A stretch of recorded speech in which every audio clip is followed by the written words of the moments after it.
Поздрав за всички с най-хубавата песен, която съм чувала за Black Friday, чуйте я и вие. В зората на пятъкът в черно,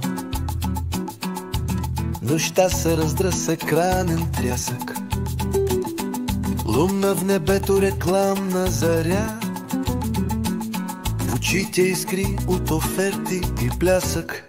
Светят дисплей, горят сърцата, горят банкови сметки, пламва бяс за шопинг, разплата.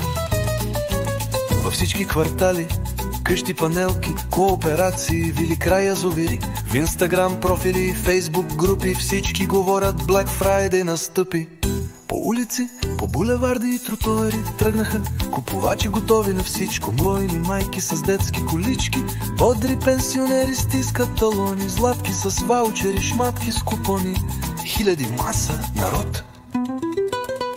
Измолове бели, с витрини дебели, попейки и павилиони по стълби етажи, кафенета, фоайета, магазини, стелажи, слушалки в ушите, държат телефони, жени с големи сакове, деца с балони, мъже с празни погледи, дядовци с пейджери, кучета в чанти, баби, тинейджери, всички.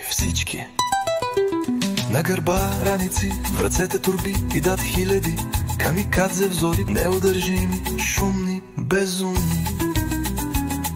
Промоции неоново ярко блестят, купи сега, плати до година.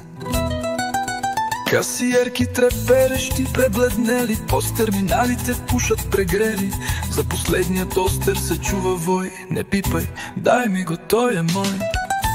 За всеки ъгъл се води сражение, Ахил срещу Хектор за печка горение. Всички напират с карти и кеш, предреждане, бутане, пълен леш.